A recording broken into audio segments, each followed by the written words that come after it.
Assalamualaikum warahmatullahi wabarakatuh. Waalaikumsalam warahmatullahi Waalaikumsalam wabarakatuh. warahmatullahi wabarakatuh.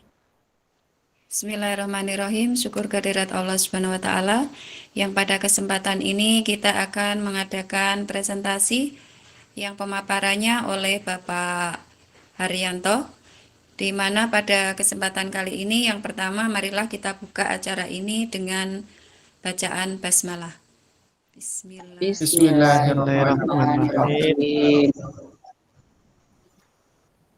Untuk mempersingkat waktu, langsung saja kepada untuk doa. Marilah kita berdoa yang akan dipimpin oleh Bapak Banguntri. Monggo, Bapak. Oke, terima kasih, Bu. Baik, Bapak Ibu guru semuanya, marilah kita berdoa semoga apa yang kita laksanakan pada hari ini bisa bermanfaat untuk kita semua.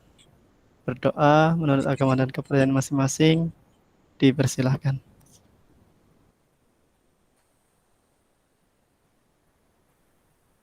Berdoa selesai. Terima kasih atas doa yang telah dipimpin. Selanjutnya untuk mempersingkat waktu, mari kita presentasi yang akan dilakukan oleh Bapak Haryanto. Kepada narasumber kami persilahkan. Baik, terima kasih kepada Ibu Ambar dan teman-teman, Pak Bangun, Bu Widi, Bu Yeni, masih semangat ya. Ini malam-malam ini, rekamannya kayak artis saja ini Bu, sampai malam-malam kita masih semangat. Semangatnya mana semangatnya, luar biasa. Terima kasih ya teman-teman. Pada kesempatan kali ini saya akan menyampaikan materi tentang ATP, alur tujuan pembelajaran. Jadi apa sih ATP itu? Kalau kemarin kan kita sudah bahas tentang tujuan pembelajaran, tentang capaian pembelajaran. Nah, sekarang kita akan bahas tentang tujuan pembelajaran. Nah, ini ada 7 prinsip penyusunan alur tujuan pembelajaran. Ya. Biar cepat, langsung kita kupas saja. Kupas ini ya, seperti makan buah saja nih ya. Nah, sekarang kita berbicara tentang prinsip dulu. Prinsip penyusunan alur tujuan pembelajaran. Yang pertama adalah sederhana dan informatif. Maksudnya sederhana itu bagaimana? Maksudnya sederhana di sini adalah bisa dipahami oleh yang membuat sendiri ataupun yang membaca.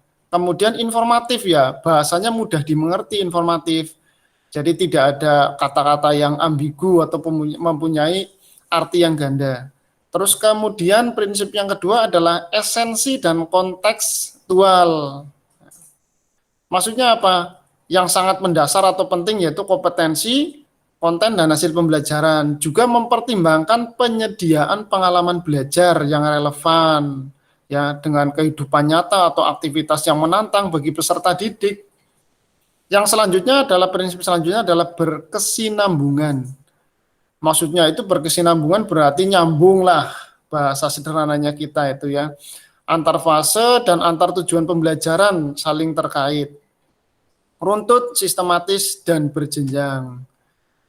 Yang berikutnya adalah mengoptimalkan 3 aspek kompetensi. Seperti kita ketahui, kompetensi siswa itu ada pengetahuan, ada keterampilan, ada sikap. Jadi 3-tiganya itu harus kita optimalkan, harus kita maksimalkan. Jangan cuma pengetahuan saja kita maksimalkan, sementara keterampilan dan sikap kita abaikan. Atau sebaliknya, sikap saja kita fokus pada sikap, kemudian keterampilan dan pengetahuan diabaikan. Kemudian adalah merdeka belajar. Nah, kita kemarin sudah membahas tentang merdeka belajar ya, ada mulai dari diri dan selanjutnya. Ini juga harus dikuatkan. Yang berikutnya, prinsip selanjutnya adalah operasional dan aplikatif. Dan yang terakhir adalah adaptif dan fleksibel. Maksudnya adaptif itu berarti menyesuaikan. Fleksibel ya berarti kita tidak bersifat kaku. Nah, penyusunan alur tujuan pembelajaran itu tidak bersifat kaku atau baku. Harus seperti ini enggak, tapi harus adaptif dan fleksibel. Nah, sekarang jadi apa saja prinsip dalam penyusunan alur tujuan pembelajaran? Nah, yang pertama kita ingat dulu, perumusan dan penyusunan alur tujuan pembelajaran berfungsi mengarahkan guru dalam merencanakan, mengimplementasikan, dan mengevaluasi pembelajaran secara keseluruhan. Yang berikutnya adalah penggunaan kata kerja operasional. Ya, kita sudah mendapatkan materi tentang taksonomi Bloom ya, yang revisi itu ya. Nah, selanjutnya adalah 7 alur langkah. Nah, ini ya, 7 langkah penyusunan alur pembelajaran. Jadi ada 7 ini, seperti angka keramat ya Bapak Ibu ya. Nah, sekarang yang pertama, yaitu melakukan analisis CP. CP itu adalah capaian pembelajaran. Kalau kita di tingkatan SMK, untuk IPAS itu berarti ada di fase E, atau fase kelas 10, di E itu. Kemudian mengidentifikasi komponen-komponen di akhir fase dan komponen di sebelum fase atau prasyaratnya. Kemudian adalah analisis profil pelajar Pancasila. Seperti kita ketahui kemarin profil pelajar Pancasila itu ada berapa ya? Bapak Ibu? Ada 6 ya. Itu kita tuangkan dalam alur tujuan pembelajaran. Yang keempat adalah identifikasi kompetensi inti di akhir fase. Jadi tujuan akhirnya itu mau apa? Kemudian yang kelima adalah setelah tujuan pembelajaran dirumuskan, disusunlah tujuan pembelajaran secara linear yang urut. Jadi kita susun secara urut dari hari ke hari. Pertemuan pertama katakan tujuannya apa, yang kedua apa, yang ketiga apa, sehingga di akhir kompetensi itu tujuannya apa. Yang selanjutnya adalah tentukan lingkup materi dan materi utama. Jadi kita sudah tahu tadi dari depan, sekarang materinya apa ini yang akan kita sampaikan dengan tujuan yang tadi kita tetapkan. Dan yang ketujuh itu adalah perumusan. Berdasarkan perumusan TP, tentukan jumlah jam pelajaran yang diperlukan. Misalkan kita menentukan dalam satu capaian pembelajaran, kemudian kita turunkan lagi menjadi beberapa tujuan pembelajaran. Nah, untuk mencapai tujuan pembelajaran itu dibutuhkan berapa jam pelajaran. Itulah akhirnya atau endingnya. Nah, sekarang kita ke tanya jawab nih Bapak Ibu. Mari kita bertanya jawab pria. Tapi ini bukan ini ya apa namanya kopi yang paling enak ya. Kasihan nanti Pak Bangun itu kalau ditanya kopi yang paling enak bingung nanti Bu, karena belum meminang. Belum punya ya. Pak, belum punya. Terus juga bukan hewan yang hanya satu huruf. Mungkin sebelum kita ke tanya jawab, mungkin ada yang mau melakukan ice breaking Bapak Ibu? Atau tebak-tebakan? Siapa yang mau ice breaking silahkan. Bu Yeni mau main tebak-tebakan Bu? Bu Widi ini biasanya tebak-tebakannya paling banyak. Belum Pak, belum Belum. keluar Pak. Belum ngopi soalnya Pak. Baik, sekarang kita coba ke tanya jawab ya. Kira-kira Bapak Ibu itu ketika penyusunan perangkat pembelajaran itu yang pertama itu kan dari capaian pembelajaran.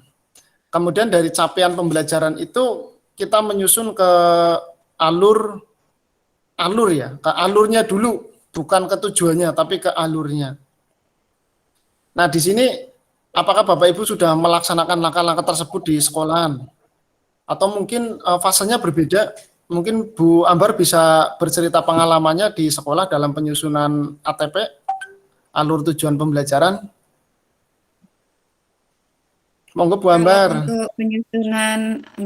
Kalau untuk penyusunan alur pembelajaran biasanya kita menyusunnya lihat dari silabus dulu Pak, seperti itu. Kemudian kalau analisis ke siswa memang kita belum bisa 100% gitu, cara istilahnya kita masih menurunkan dari silabus-silabus yang ada. Kalau di tempatnya Bu Widi bagaimana Bu? Dokumen Secara garis ATP-nya besarnya sama. Secara garis besarnya sama Bapak. Kita melihat dulu dari silabus, kemudian dari silabus itu kita breakdown materi yang esensial di program keahlian tertentu itu apa gitu. Baru nanti kita tentukan kita tentukan tujuannya, Pak. Jadi setiap program keahlian nanti mempunyai tujuan dan capaian yang berbeda-beda karena bergantung kepada materi esensinya. Oh iya, baik Bapak Ibu. Nah, saya juga punya pertanyaan ini ya, walah memberikan materi malah bertanya. Jadi ini kita sharing. Di ATP alur tujuan pembelajaran itu tadi Bu Widi bercerita bahwa dalam sebuah kompetensi keahlian, misalkan katakan teknik industri ya, tech-in, kemudian ada yang bisnis manajemen, sama-sama IPAS, apakah alur tujuan pembelajarannya itu bisa berbeda ya? Pak Bangun, bagaimana Pak Bangun? Jadi sama-sama IPAS tapi di bisnis manajemen atau di teknik industri itu alur tujuan pembelajarannya harus sama atau berbeda kira-kira begitu Pak Bangun? Baik Pak, terima kasih Pak. Kalau menurut saya itu berbeda Pak, karena tujuan pembelajaran di Bismen itu mengarahnya mungkin berbeda karena teknik itu kan lebih fokus ke teknikannya, tapi Bismen itu ya mengarah ke bismennya kayak gitu. Kalau di dalamnya mungkin ya tetap berbeda intinya, di dalamnya itu berbeda kayak gitu Pak. Itu menurut saya Pak. Baik, terima kasih Pak Bangun. Bu Yeni ini kemana Bu Yeni? Halo Bu Yeni. Halo Bu Yeni. Trouble mungkin Pak, lagi trouble di mikrofonnya. Bu Yeni mungkin sedang trouble. Okay.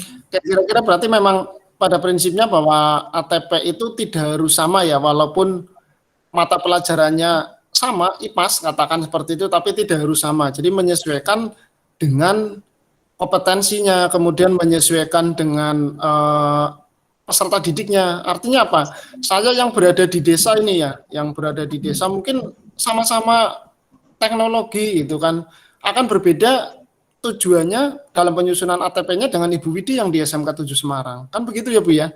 Karena kita harus menyesuaikan juga dengan karakter anak. Mungkin yang di Semarang juga berbeda dengan Ibu Ambar yang ada di mana Bu Ambar ya? Boyolali ya Bu? Kendal.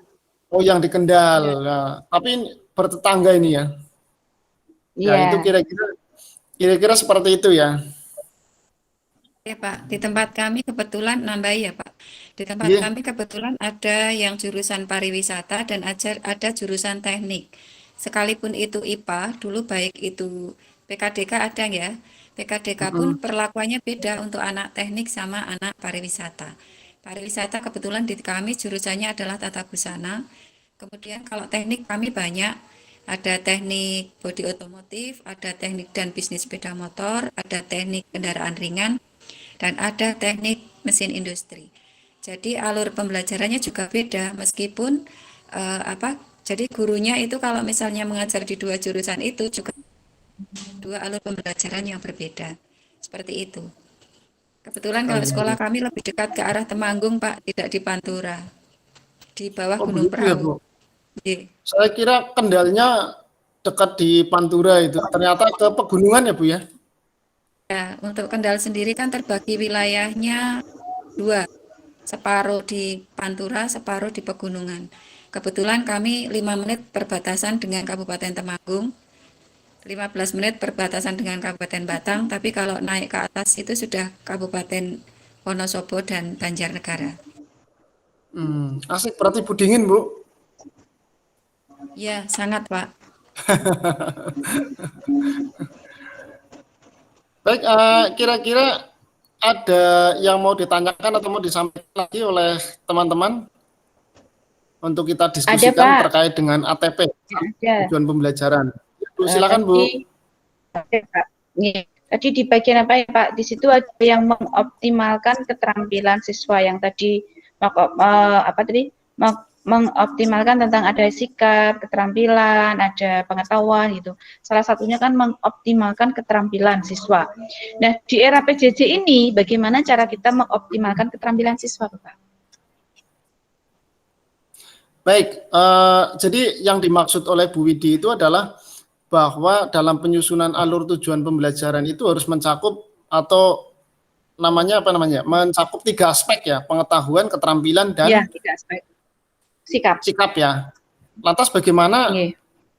seandainya dalam kondisi PJJ itu kita harus menunjukkan sebuah alur tujuan pembelajaran itu yang mengutamakan keterampilan, artinya tidak mengabaikan keterampilan. Mungkin teman-teman ada yang mau bisa menjawab?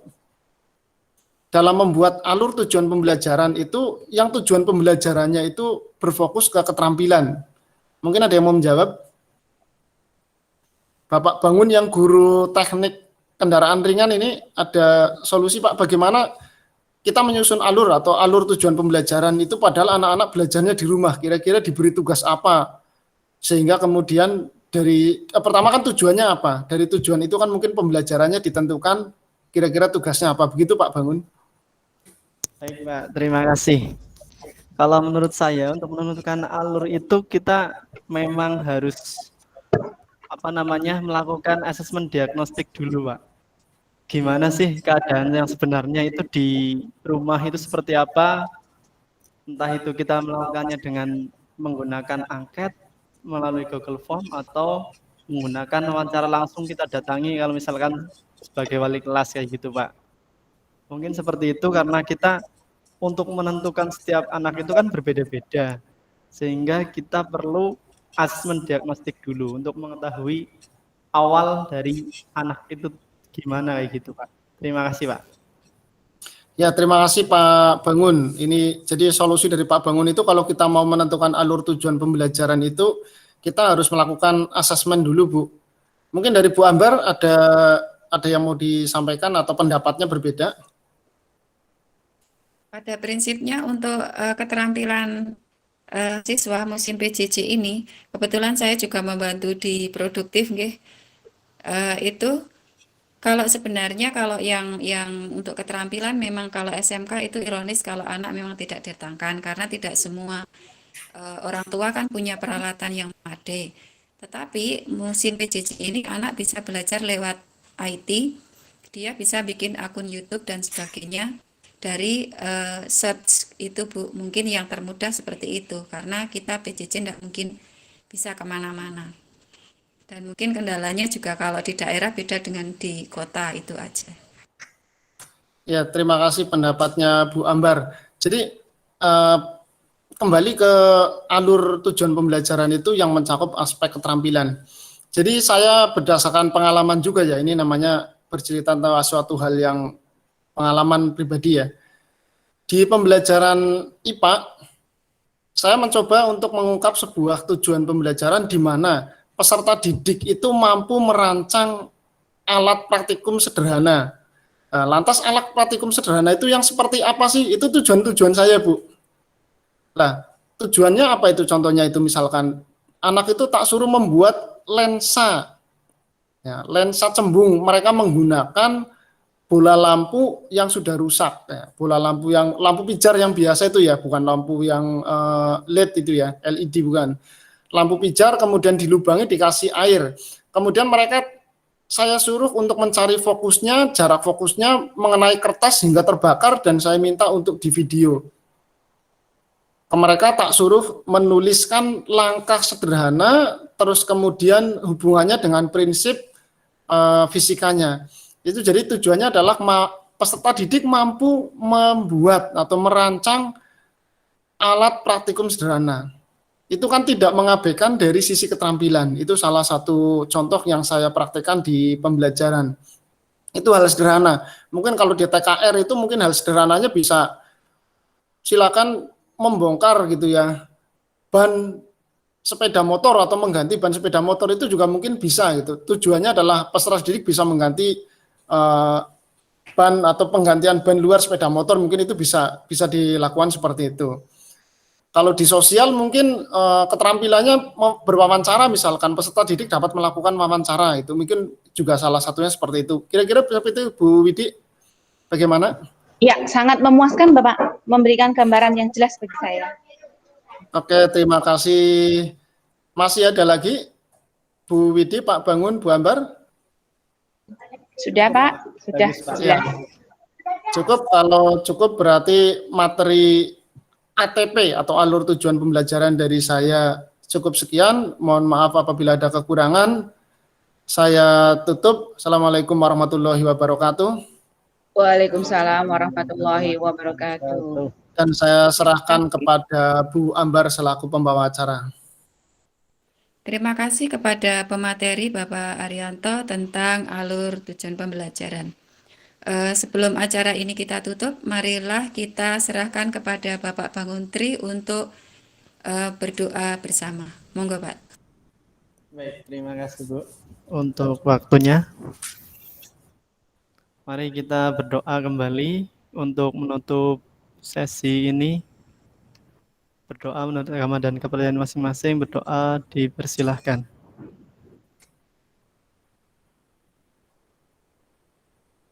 Berdoa selesai. Terima kasih kepada Bapak Menteri. Demikian presentasi kali ini ya dengan materi alur pembelajaran. Semoga bermanfaat bagi kita semua. Saya sebagai pembawa acara mohon maaf bila ada kekhilafan. Bila taufiq wal hidayah, wassalamualaikum warahmatullahi wabarakatuh. Waalaikumsalam warahmatullahi wabarakatuh. Warahmatullahi wabarakatuh.